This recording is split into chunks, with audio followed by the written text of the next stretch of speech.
হয়ে গিয়েছে লোকসভা নির্বাচন। রাজনৈতিক বিশেষজ্ঞদের একাংশের মত, এবারও পাল্লা ভারী বিজেপি নেতৃত্বাধীন এনডিএ জোটের। আর এনডিএ জোট কেন্দ্রে তৃতীয়বার সরকার করলে ফুলে ফেপে উঠবে দেশের অর্থনীতি। নেচার পত্রিকার একটি প্রতিবেদনে দাবি করা হয়েছে, এনডিএ জোট সরকার করলে ভারত বিজ্ঞান ও প্রযুক্তিতেও বিশ্বের অন্যতম পাওয়ার হাউস হয়ে ওঠার ক্ষমতা অর্জন করবে। নেচার পত্রিকার প্রতিবেদনে বলা হয়েছে, অর্থনৈতিক শক্তি বৃদ্ধির সঙ্গে ভারত ইতিমধ্যেই পরবর্তী সাফল্যের পথে পা বাড়াতে তৈরি। বিজ্ঞানের শক্তির আধার হয়ে ওঠার মতো জায়গায় আসছে ভারত।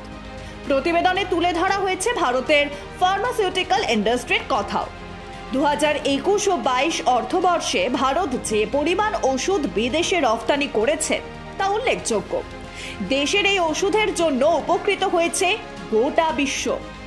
করোনার সময় টিকা তৈরি করে বিজ্ঞানের দিশা খুলে দিয়েছে এই দেশ।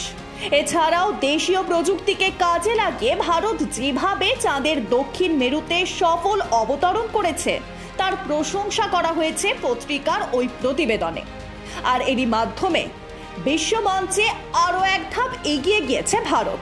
নেচার পত্রিকায় একটি পরিসংখ্যান তুলে ধরে বলা হয়েছে, দেশের অর্থনৈতিক সংস্কারের পর 2009 সালে দেশের মোট জিডিপির 0.82% বিজ্ঞান গবেষণায় খরচ করেছিল ভারত।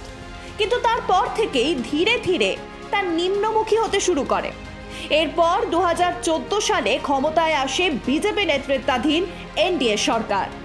তারপর থেকেই নিম্নমুখী গ্রাফকে ঊর্ধ্বমুখী করার জন্য নিরন্তর প্রচেষ্টা চালিয়ে যাচ্ছে তারা, যার প্রতিফলন দেখা গিয়েছে জিডিপির উপর।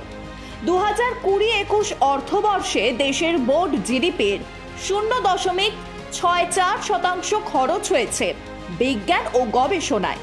পরিসংখ্যান বলছে ভারতের ক্রয় ক্ষমতা আগের থেকে অনেক বেড়েছে। 2014-15 অর্থবর্ষে যা ছিল $50.3 বিলিয়ন, 2020-21 অর্থবর্ষে তা বেড়ে দাঁড়িয়েছে $57.9 বিলিয়ন।